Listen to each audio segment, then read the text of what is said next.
आज आपण बघणार आहोत इंग्लिशच्या क्वेश्चन पेपर मध्ये असणारा question make up 4 words minimum of 3 letters each using the letters in the word.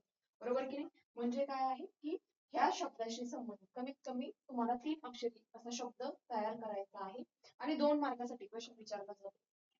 तर कशा प्रकारे करू शकतो? आता राईट म्हणजे काय आहे? राईट म्हणजे लिहिणे. आता लिहिण्याशी संबंधित काय असू शकतं? लिहिणे म्हणजे काय असू शकतो? स्लोली आपण लिहू शकतो. त्याच्यानंतर लिहिणं अजून कसं असू शकतं? क्लिअरली असू शकतं. क्लिअरली लिहू शकतो आपण. त्याच्यानंतर आपलं लिहिणं हे कसं असू शकतं? केअरफुली असू शकतं.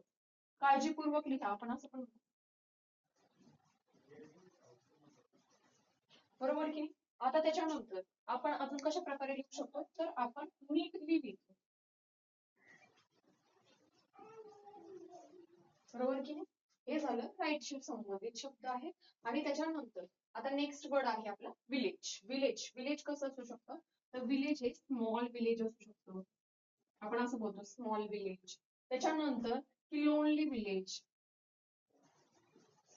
बरोबर की नाही? त्याच्यानंतर अजून आपण काय विलेज साठी वर्ड यूज करतो की एकदम ब्युटिफुल किंवा क्लिअर हे आहे. कसं आहे? क्लीन क्लीन विलेज आहे. त्याच्यानंतर अजून एक वर्ड लिहू शकतो आपण विलेज बद्दल एक वर्ड लिहू शकतो की व्हाईट विलेज.